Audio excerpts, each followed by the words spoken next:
You're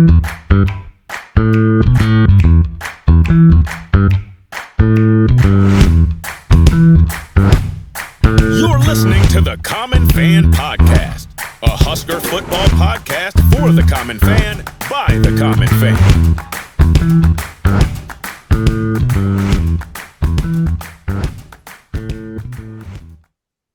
Welcome back to the Common Fan Podcast. I am TJ Burkle, as always, alongside Matty Owens Sr. and Geoff in Lincoln. Boys, the Nebraska football team seems intent on making us look like idiots. Yeah. Because last week, our whole episode was about how Nebraska can win any game left on its schedule. We didn't say they would win every game left on the schedule, but that they could win any game left on the schedule if they played like they did against Ohio State. And of the games left on the schedule, UCLA was clearly the most winnable game. Coming in at 2-5, first-year head coach, games in Lincoln. And you know, when it comes down to it, guys, when it comes to Nebraska football, you cannot trust anyone. That's what it comes down to. Coach, like, you can't trust, and I'm not saying people are malicious or lying, but you can't trust when they say, I don't care if they had a good practice.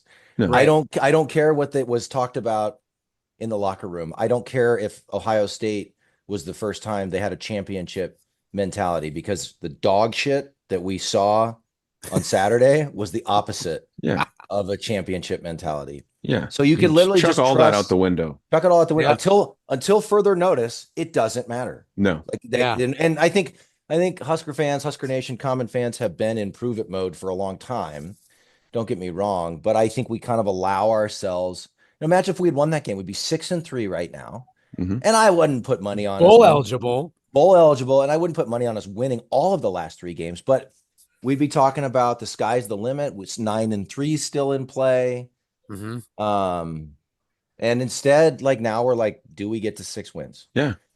So hold on. Sorry. We're going to get to all of this. We're going to break all this down. Before we get off the rails, we're going to start on a much more positive note. Yeah. I don't want to start my day like this, TJ. It's early. Right.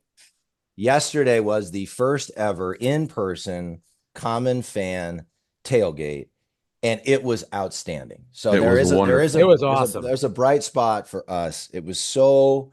Thank you to everyone who came out. I mean, we had listeners who we didn't even know were coming, who came by and introduced themselves, and we had Evan Bland, friend of the program, stop by. Yes, sure did.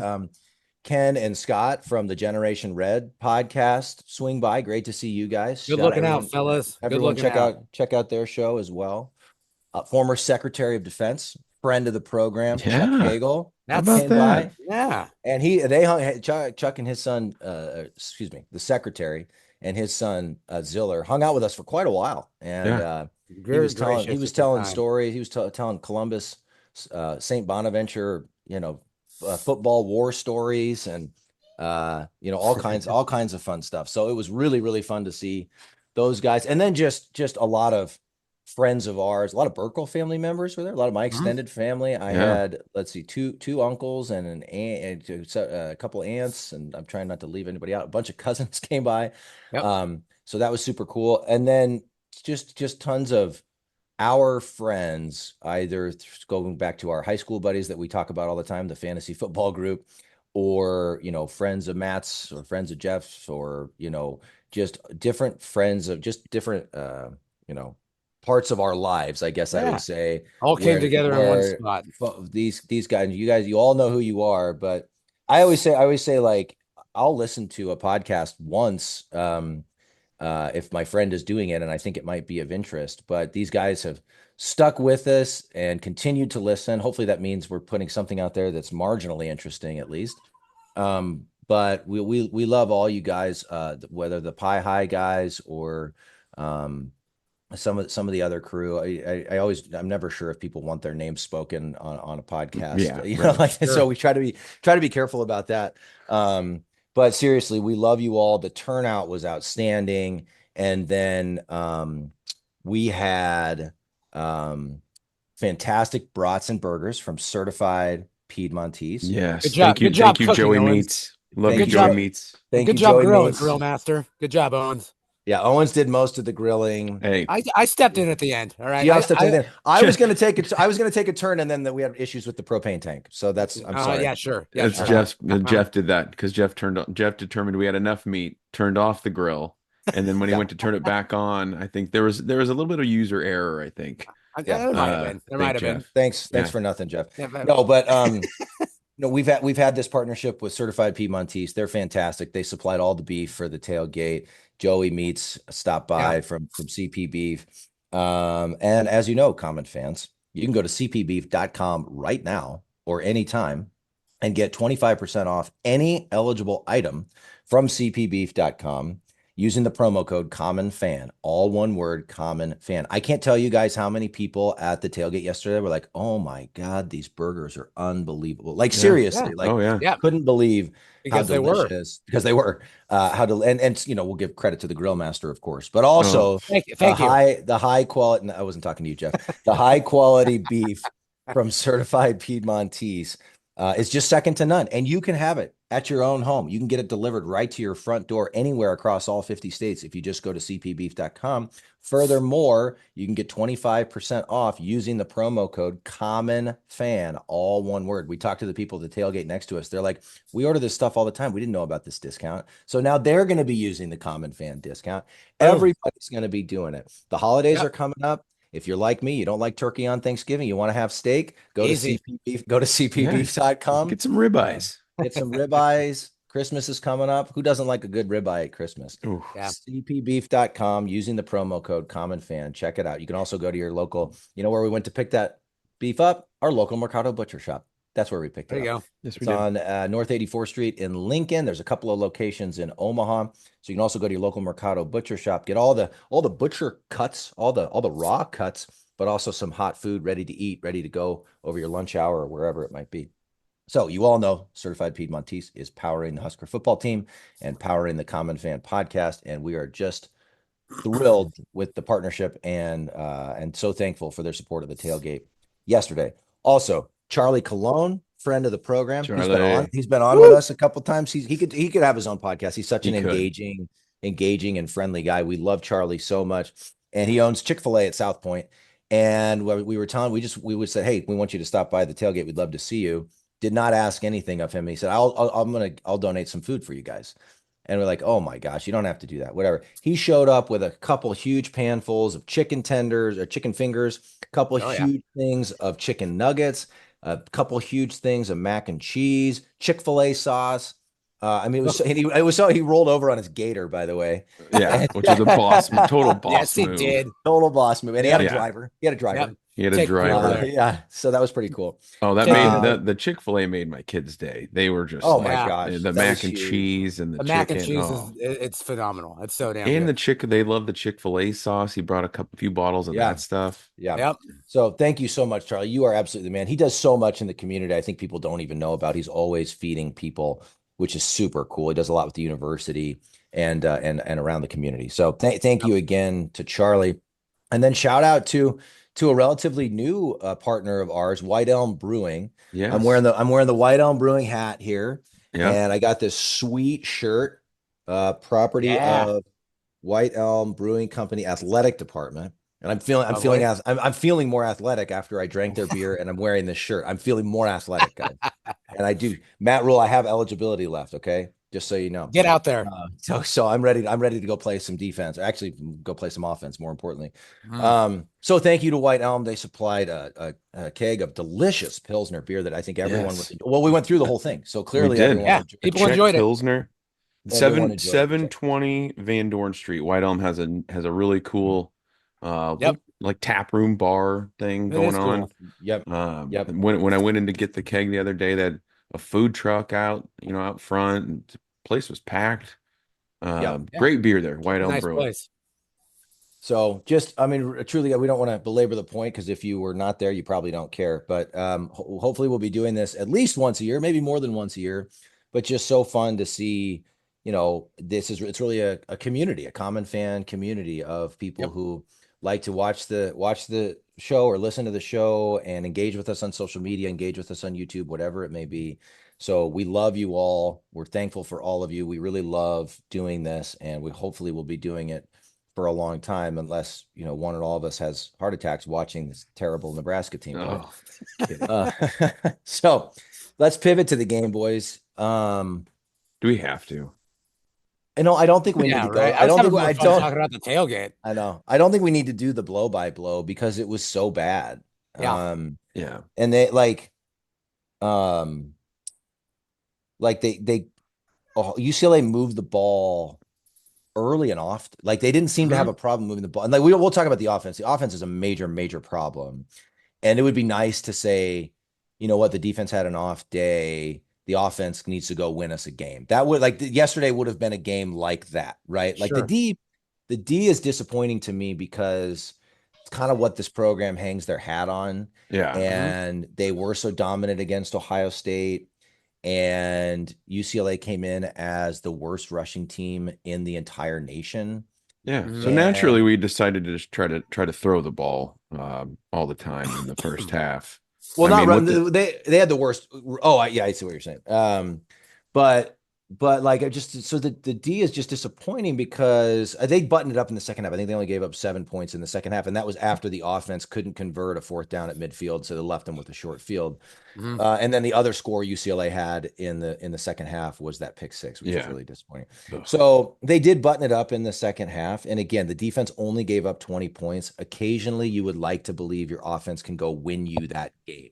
Right. Sure. Yeah. But we can't, nobody's off the hook here. So, and we're going to talk about the offense. I just feel like we're always bitching about the offense. So I want to start with the defense instead. But it's not like the defense, the mindset of the team overall. They didn't you're playing at home. Your bowl eligibility is on the line. You've got a team. You've got a team you can beat. It reminded me of the West Wing season 3. When President Bartlett authorizes the assassination of this foreign leader, and it's General Fitzwallace is sitting there and he's saying, "I've got an enemy I can kill. I've got I know where he is. I've got an enemy I can kill." And that's how I was thinking about UCLA. This is an enemy we can kill. This isn't Ohio State. This isn't a surprisingly good Indiana team. This isn't an Illinois team that's been ranked all season long. This is a 2-5 team, and I don't care who they've played. Mm-hmm. I don't care. Maybe they're a little better than their record shows because they have had a bear of a schedule. Yeah, they have. But first year head coach, they're 2-5, and I don't care that they're coming off a bye week. I think Rhule made a comment yesterday. They showed some things we hadn't seen before on film.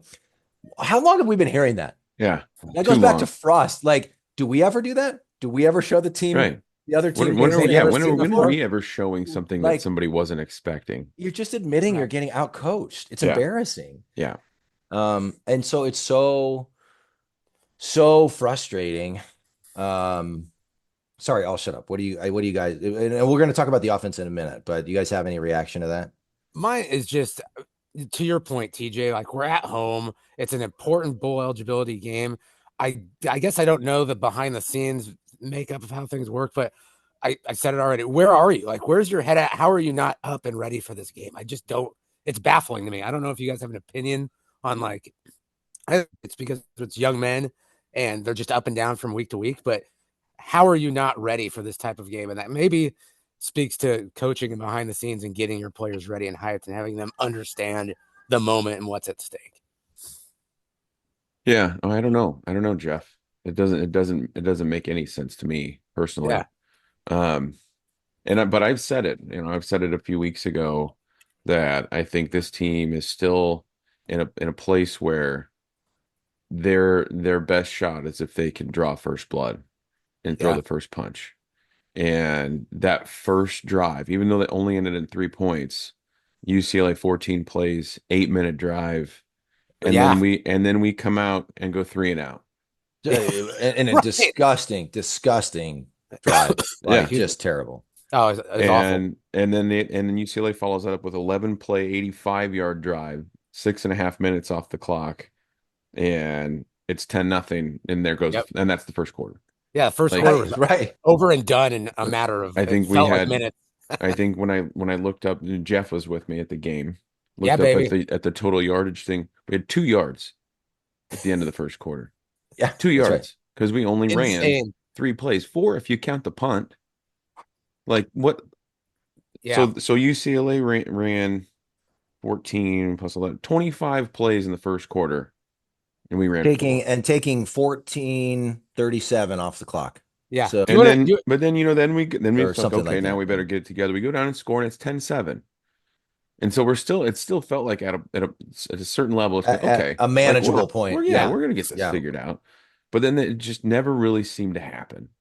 No. And UCLA kept converting, like they converted some third downs, like long we couldn't third get off the downs. field on third down. Their quarterback had some big runs, including a huge one. And just to like a Um, bigger picture bone to pick, like I know it's all part of the strategy, but how we continue to like just give up these 8 to 10, 11 yards outs because we Oh, play off like we don't. It just seems like I don't know that I'm again not X's and O's, but Yeah. we're just Get giving up on these guys. so much cushion on the outside. Yeah. Then it's like, okay, well now it's 2nd and 2, or it's now it was 2nd and 10, now it's 3rd and 1 because we just give up that cushion. Like I don't know. I guess I don't understand the theory. If it's like a bend don't break thing, like we'll let them catch it, then we're just going to tackle because we do tackle. we do Like tackle well. We are. I mean, the Yeah. defense is physical. They tackle well, but it's like, okay, well, we're going to let them get all the way down into field goal range, and then but then they might complete a pass or like a great catch or something like that, and then we're screwed. Then they might show something we haven't seen before. Exactly. Yep.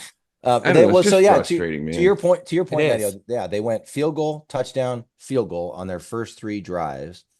And then we forced a couple of punts to end the first half. It was a little bit frustrating. We got the ball back with a little over a minute left in that first half and kind of didn't even try. I mean, I think the first play was a sack, which kind of maybe he was sacked for a loss of 8. So maybe it was best that offense just didn't do anything at that point. But that was a little bit frustrating to see us not even try to get into field goal range. And then, but like to your point, Matteo, it's 13-7 at that point, and we get the ball to start the half. Yeah. So I'm thinking to myself, let's go down and score. Oof. Let's maybe this will be one of those games where we take the lead and just take off. Yeah. And we kind of forget the shaky first. That kind of like Purdue, right? Yeah, for sure. Nope. That's not happening. First play, pick six. Pick six. And that honestly, that felt a little bit too much. Like, okay, that's one play, and you're down 20-7 after one play, but it felt like 20-7 felt insurmountable to me. It really did. The way the offense was going. Yeah. Well, and then our next possession, we ran 8 plays. We got 2 first downs. We went for it on 4th and 3 so we were on the right, their side of the 50. We went for it on 4th and 3 at the UCLA 42 and didn't get it. And they're chasing points too. There, I told Jeff like later on in the game, like we should have. I mean, look back, like you probably should have kicked the field goal and make it 20-10. Like, yeah. I mean, it was still really early in the second half. We're 5 minutes into the second half, and you're going for it, and then you come up with nothing. Yeah, and it's still 20-7. And then they have great field position. They go down and score. Yeah. So this 27-7 was like, well, it almost felt like it happened. It happened so quickly. It was like, we might like. Yeah. I think well into the third quarter. This is not good. Going into, I felt like that crowd was super irritated and annoyed with how they came out, but was still pretty good. And right at the beginning of the second half, I thought the crowd was kind of juiced again. It was kind of like, all right, it's only 13-7. It didn't feel great in the first half, but we get the ball. Here we go. And then the pick 6 seemed to like, as it would. Yeah, right. Yeah. And so then we get down 27-7. I mean, hats off to the boys for making a run at it. Yeah, they didn't give up. They didn't give up. They fought. The defense forced punts the rest of the way for UCLA. But I'm so sick of like saying that. Like I'm so sick of that being like, well, the silver lining is they didn't lay down and die. I'm so sick of that. I'm so sick of like let's try to find some positives out of this one. Like it's hard to find them. Yeah. Yes. I mean, well, and that's what like pick out a couple of plays here and there where a young guy like Barney made a couple of good catches or something like that. But it's like, God, man, I don't know. Well, so fast forward. I'm tired of the A for effort type thing. Yeah. Lame. Yeah.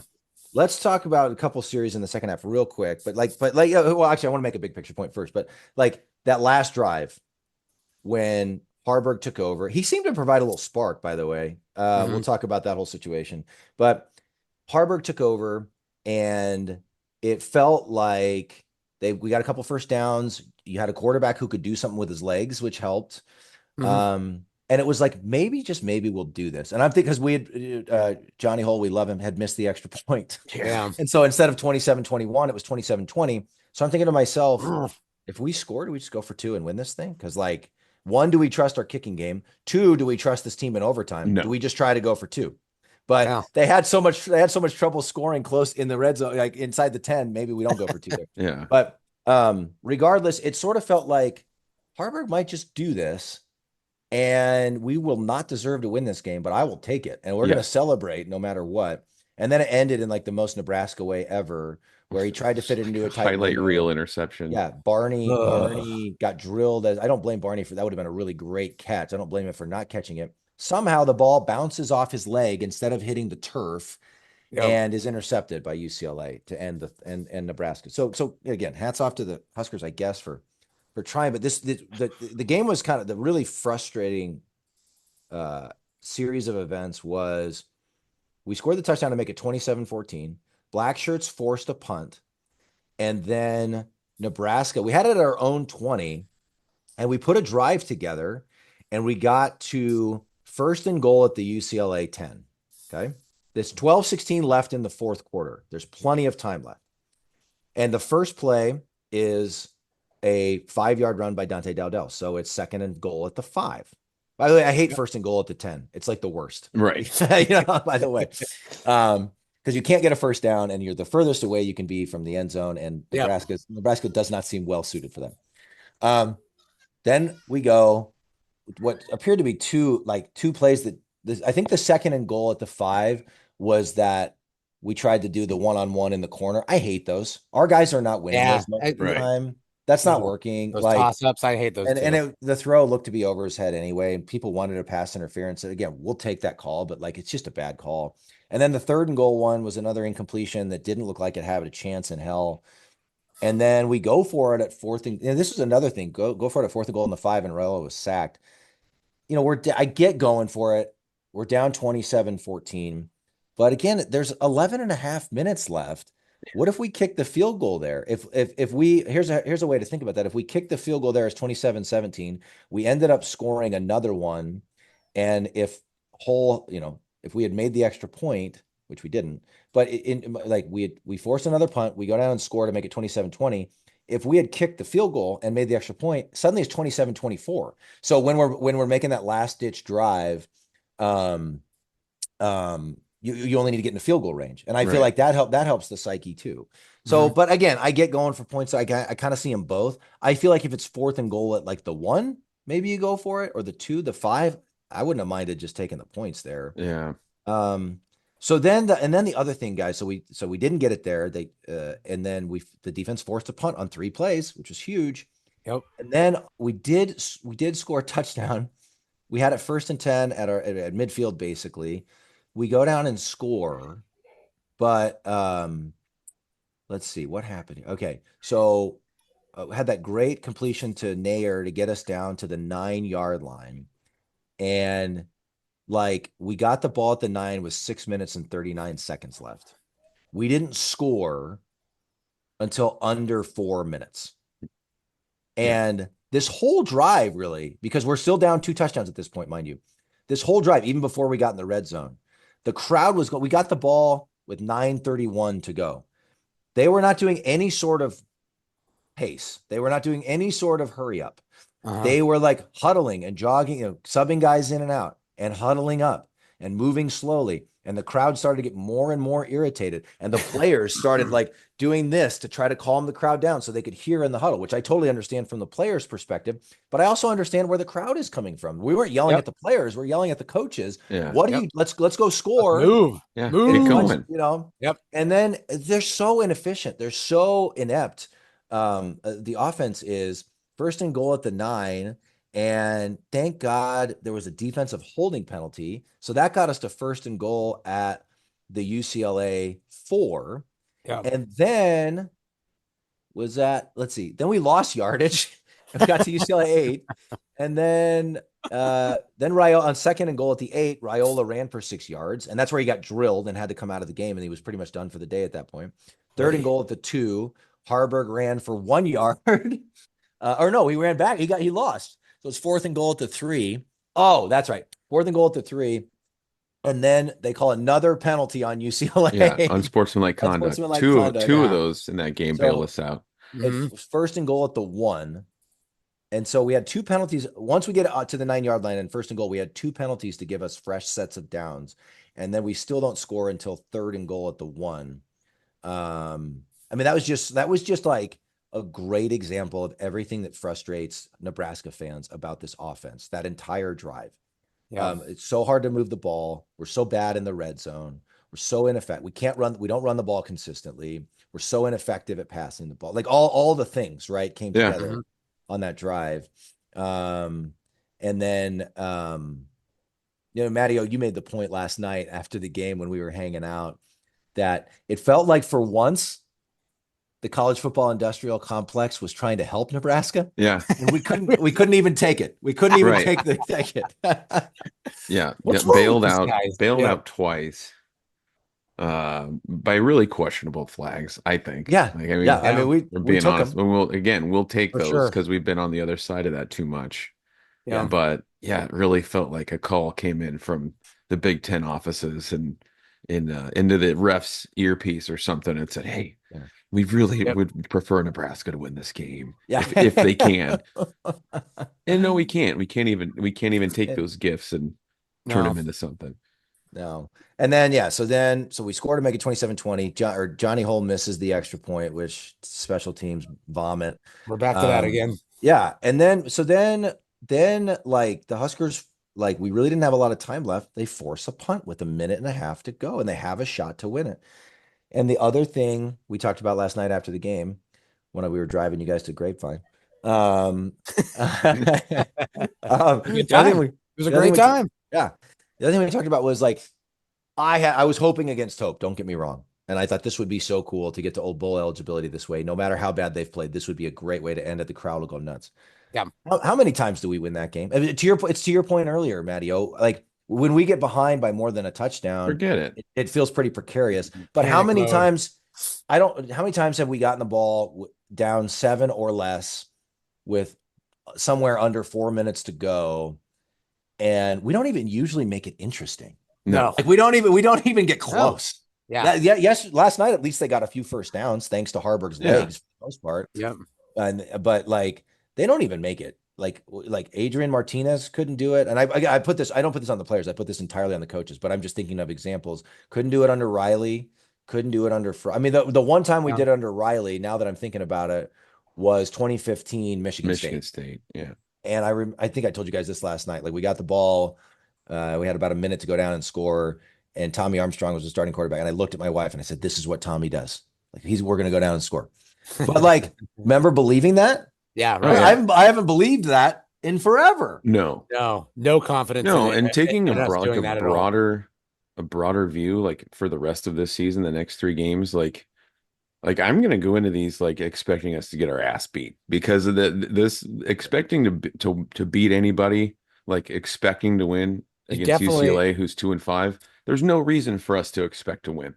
There's none. It's like Carricker said, but he went on. He said, "There's no guarantee, but you don't check any team off on our schedule." Is no way. Confidently saying that we can beat them. We are so far from being able to do that, and I guess shame on us for just guzzling the Kool-Aid or the Rhule-Aid or whatever. Yeah.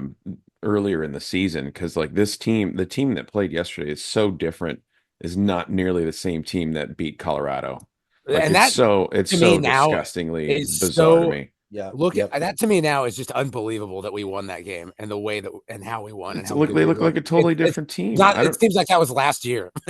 I don't know what it is either. Like obviously the play calling is not good. Like I think everybody can see that, and it's been under a microscope too, which makes it even more infuriating because we're just waiting for what's Satterfield going to call here. Yeah, and then. And I said this too yesterday to you guys and a few other people. I think they've given Dylan, excuse me, good Lord. I think they've given Dylan. He's getting choked up. He's getting emotional. Common fans, just a little something in the throat. I think they've given Dylan a lot of control, and I think they've even said like he has the ability to check in and out of things. Like he's very very talented, but he's a true freshman, and it's just seemed like more and more as the season's gone on, he has played like a true freshman. And if we're letting a whatever 19-year-old kid or whatever 18-year-old kid check in and out of things, a lot of those plays to me look like he might have checked into the wrong damn thing. And I'm sorry, like I will, don't apologize. No, I Just know one that the common kid. fan's I think the opinion. kid's got great potential. It could be a really really good one, but I don't know if you want to give him all that control. Like just run the damn play that's called, or have like a run check, like because a lot of these plays where he's like kind of scrambling out and it looks like the play's dead from the beginning, like it doesn't look right.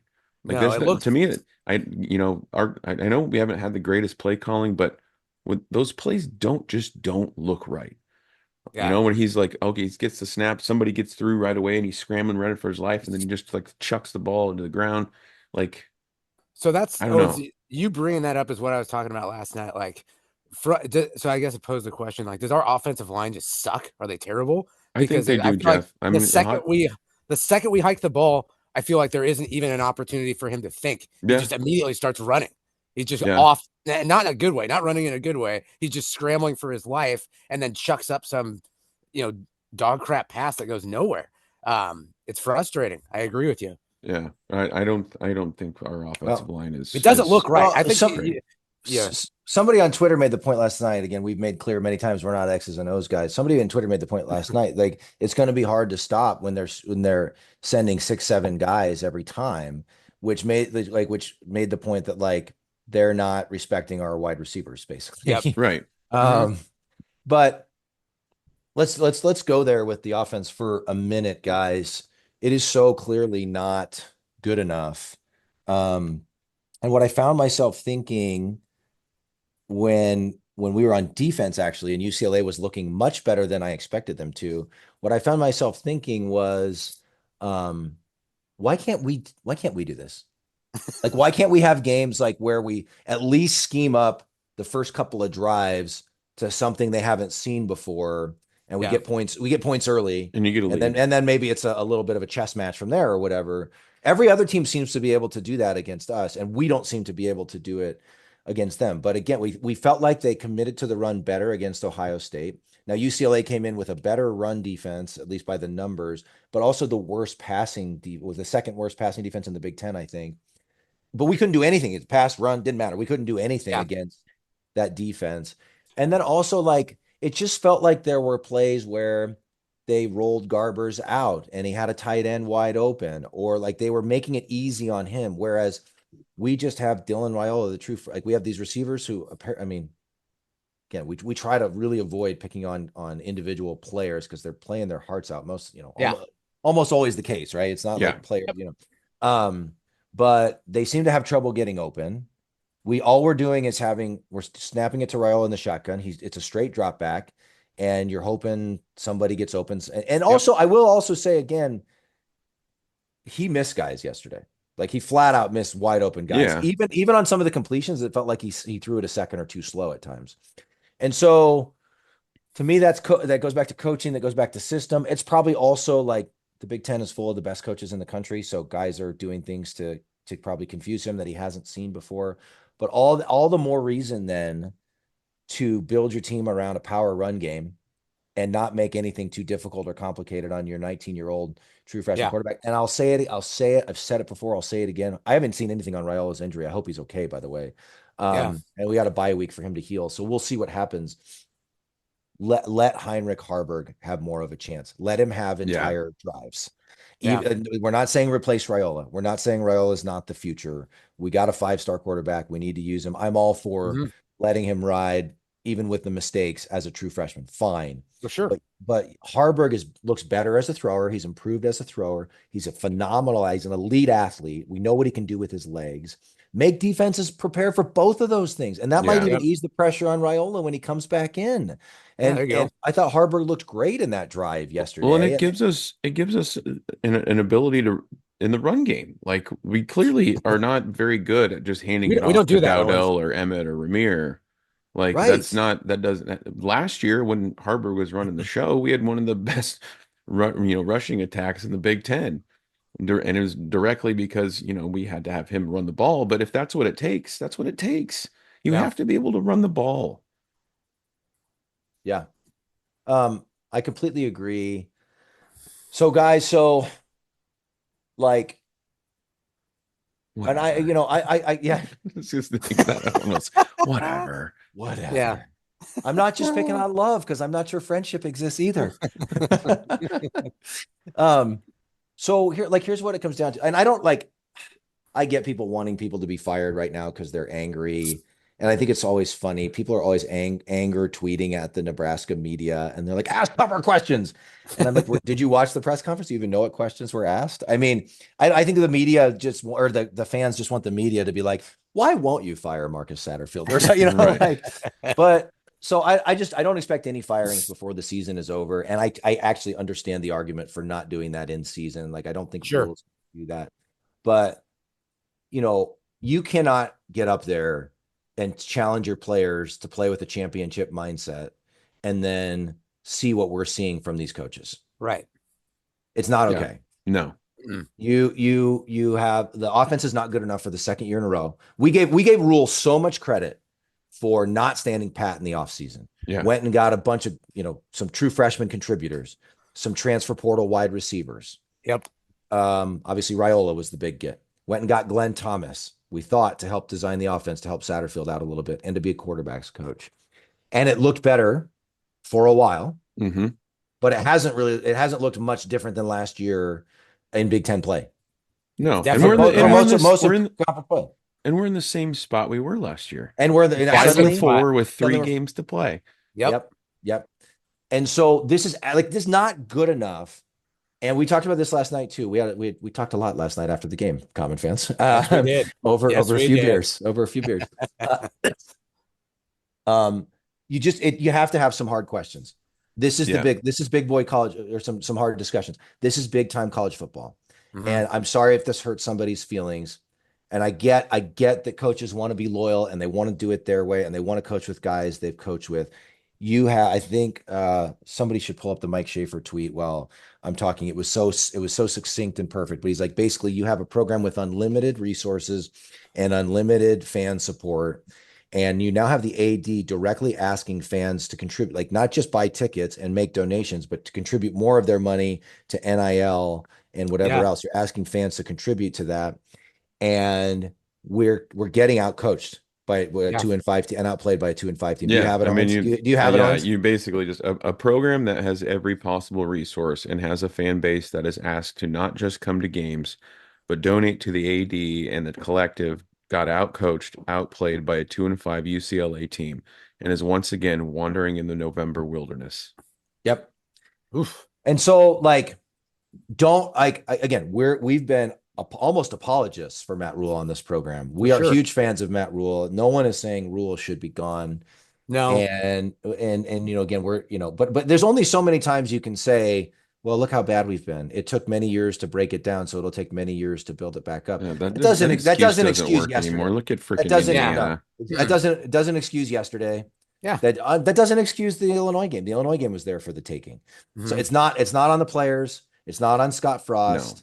I guarantee you there's a coach out there who could come in and flip that script. And again, we're not calling for Rhule's head, but what we are saying is, why do you have such an inept offensive coordinator? Why do you have such an inept special teams coordinator? Why do you have a 12-year-old wide receivers coach? Like, I'm sorry. I'm sure these are all nice people. I'm sure they all have long careers in coaching. I don't want them out on the street. I don't want their families out on the street, but this is big time college football. We don't make excuses. This is not good enough. We're almost 2 years in now. We have 3 games left. We're almost 2 years in now. Yeah. Something like, you cannall get up and say you challenge. You can't say you challenge your team to play with a championship mindset after Ohio State, which they didn't do, and then continue to put up with this bullshit from several of your coordinators and your coaches. Yeah. I mean, I look, I look Did that feel all good? over. Did that feel good, TJ? Did that feel good? Yeah, that was You know great. what you know what I needed to go with that. We're recording this the morning after, so it's like is it even 9 o'clock? It's like a little after 9 a.m. Yeah. I needed a White Elm Pilsner to go along with that speech. That's That what was I great. needed. And a certified Piedmontese burger and a Chick-fil-A, couple of chicken nuggets with the sauce. Give me the The mac and Chick-fil-A cheese, damn it. sauce. And the mac and cheese. I'll mix it all together. The nuggets and the mac and cheese and the sauce. Don't- I'll mix it all together, Jeff. Don't That do sounds that. fantastic. Don't do that. Now you're bordering on casserole talk, and I won't tolerate that. Not the day after a humiliating loss. I won't tolerate it. All right, Matty. I'm sorry, you were saying something. I don't know what I was going to say. It's all right. We can move on. Owen's lost in the November wilderness too. I will say the most entertaining part of that. This is damning for me. The most entertaining part of that game being there was just trying to get TJ's attention. Like that's how bad that game was for me. I spent a good portion of the first half just trying to wave at TJ across the stands. And you should make clear we were in kind of the same area, but kind of on opposite ends. Yeah, same section, but opposite ends. And Matty, you sent me some text about like I see you, and so and like I saw it and I still didn't understand. I was like, he must be meaning to send that to somebody else. Like it just I'm didn't sorry, register. I'm not following you. I'm not following you at all. Yeah. So then I saw you guys, and then I thought when I saw you guys and we made eye contact, and I thought we're gonna win this game. Yeah. There we go. Yep. Here we go. So I don't know, guys. I mean, that's where we are. Like we're in the wilderness. Instead of being 6-3 and thinking to ourselves, you know what, 9-3 is on the table, 8-4 is on the table. We're going to a bowl. Let's start talking about which bowl game we're going to. You know, even if we only get to 7-5, that's improvement. Wouldn't that be a fun episode to record? Yeah. No, instead of that, we're literally wondering if. Are we going to win? Or are we going to lose? Are we going to lose? What would that be? 6 straight to finish the season? To end the season. I mean, that would be. Say it out loud. It sounds really awful. Rhule himself, I think, said in the offseason, I don't want to put a number on wins, but not getting to a bowl game. He said something like it would be a disaster. Yeah, we have to, and we as common fans have to be elated if we can get one more win and get to a bowl game at this point. Yeah. I think that's the position we have to take because it is November. It is cold. It is dreary.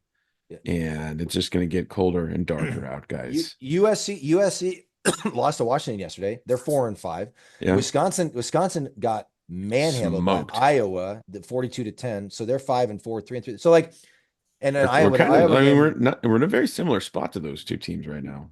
Crazy as it is. We are, but it's like, unfortunately, we can't do this thing where we say, oh, well, they're struggling, so that's probably a win for us. Because it's never is. They're going to come out all guns blazing, firing on all cylinders when they play the Big Red, because that's just what happens. Yeah. I mean, UCLA look like they've won 6 or 7 games. They're like, we make teams look better than they really are. Yep, we do. Right. Well, you know, this is like dark humor. This is like gallows humor when you're about to like be executed. But I'm just going to share this, and we have to laugh about it. When Evan stopped by the tailgate, he stopped by pretty early because he had to get to his day job and get to the press box. We were chatting, and again, really cool of him to stop by. Really fun to meet him in person. Yep. But he was, and I was just like, I was so sure we were going to win that game, guys. I was so confident, not because Nebraska's great, but just because UCLA, just like it was there for the taking. Get to bowl eligibility at home. Get it out. I had to mute the demons. Sorry, I had to mute and cough. There you go. Oh, here we go. Some more coffee. That'll help. Oh my gosh, sorry guys. It's an egg casserole, delicious egg casserole stuck in my throat. That sounds great. Did you say casserole? Yeah. Evan said, imagine how dark it will be if they lose this game and we have to talk about not being bowl eligible for 2 weeks. And I was like, that's not gonna happen. That's not gonna happen. Come on. Yeah. You're hilarious. Good one, Evan. Yeah. So just so depressing. And I think to your point, Matty-O, we have to, at this point, it's bowl game or bust. We got to get that 6th win. Yeah. And we can spend the whole offseason talking about how it wasn't good enough. Yeah. But when it happens, as we said all of last year, give me that 6th win. Get me to the Vandalay Industries Bowl Yeah. at 10 Back to a.m. that again. 10 a.m. kickoff on a random Tuesday in December. I don't care. I'm pulling the kids out of school. We're going to Sheboygan, Wisconsin for the Vandalay Industries Bowl. I don't care. We're treating it like the national championship game. I just can't believe we're back to that. We're back to I that know. mindset again. I know. It's How so did this happen? frustrating. It's so frustrating. But that's what, and then we'll spend the whole offseason dissecting why it wasn't better. But right now, the Common fans are locking in. We're getting in the cockpit, and we're just saying we're fully on board for this team getting to a bowl game, and that's the focus. You got to get those extra practices. You got to get get to 6-6, and then you get a W in the bowl game. You're 7-6. People feel a little better about that. Again, we'll talk about a lot of the frustrations in the offseason and hopefully see some changes in the offseason. But right now, it's bowl game or bust. And candidly, our two best options are probably at the moment are at USC and Wisconsin at home. I hate to say that. Again, the Iowa game, I feel like is always a coin flip, no matter how good or bad each team is. I'd love to think we can win that. Who thought we were going to win that game in 2022 when we were 4-8?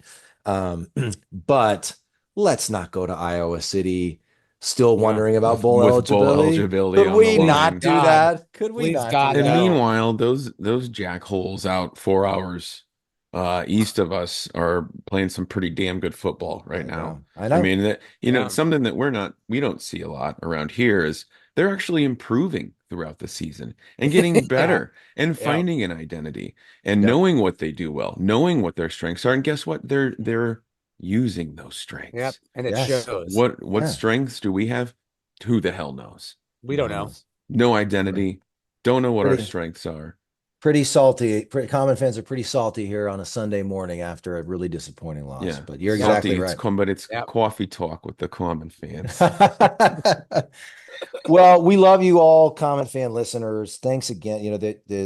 I will say it was just so heartening to see the support at the tailgate yesterday. Yes. We really do love doing this. We kind of came into it not knowing if anybody would ever listen outside of our wives or our high school buddies. So it's been cool to build a community and to have all of you be part of it. And so we're hoping to, we'll definitely do at least one tailgate a year. We're hoping to figure out some other in-person events too, which would be super cool. So that'll all be after we get to the Vandalay Industries Bowl. Sorry, Jeff, that was just really cool, just because we didn't really promote it too much on social media. So a lot of the ways that people found out about this was through listening to the program. So that's pretty cool that we have active listeners that showing their support and actually continuing to listen to us. That was pretty awesome. And then shout out to the Common wives for showing up yesterday. Yes. All three Common fan wives were there. All three Common fan wives were there. Yeah. Yep. Shout out to all of our beautiful babies, our spouses, for all that. It takes a lot of time. Like, I'm recording this right now, and then we've got to head to the airport and travel halfway across the country. Like, we fit this in. We all have jobs, we all have kids, and our wives are so patient and so supportive, and they even occasionally listen. Not all the time. Sometimes. Once in a while. My wife listens to every episode. She listens to Jeff's wife is a dedicated avid listener. Yeah, she is. She listens to every one of them, and we appreciate it. We appreciate it. We do. So great to see everybody yesterday. Well, that will be amidst the madness of the loss. That will be a warm and fuzzy feeling as I try to deal with 3 kids traveling halfway across the country today. May God be with you. Amen. Thank you. Corn Common fans. Well, we'll have corn cobs. Corn cobs. No players. I almost just dropped an F-bomb and just said forget it. All right. Corn. We're gonna give a collective corn cob to everybody who showed up to the tailgate yesterday. Yes. Yeah. You all get a corn cob. We love you for coming. Yep. Thank you for coming. I'm gonna give my corn cob to Certified Piedmontese. Very good. Providing the delicious beef. Thanks to Joe, our partner over there, who's just been phenomenal, and the whole partnership has been so cool for us since we started this. We love promoting CP beef, and I'm not joking. Everybody loved it yesterday. Yes, they did. So CP beef, you get a corn cob. Woo! I'm gonna go with Chick-fil-A and my man Charlie Colon. Good dude. Friend of the program. He said sticks to the inside of your rib cage. We need that mac and cheese. So damn good. We need to have Charlie. We'll have Charlie. Charlie's been on the pod a few times. We'll have him back on maybe for our off-season predictions episode again. That was really fun when we did that. That's awesome. Yeah, for sure. I'm going corn cob for me to White Elm Brewing, providing some beer to the tailgate. Great local brewer. Support local. Your local delicious. craft brewers. They do a great job over there. Czech Pilsner was fantastic. Corn cob to White Elm Brewing. Boom. Elm Brewing. Thank you all for the support. All right, guys. Guys, it's in the bye week. Try to think about something else. Do something else.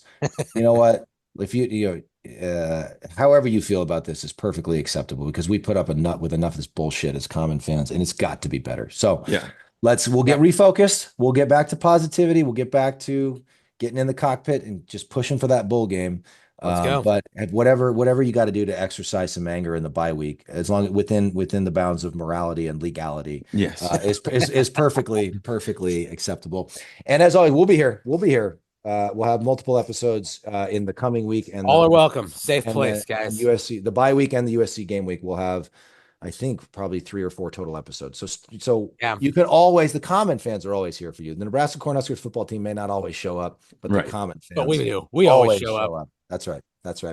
All right, we love you all, common fans. Thanks for listening. We'll be back at you soon with an Evan Bland episode, early to mid week. In the meantime, as always, GBR for life.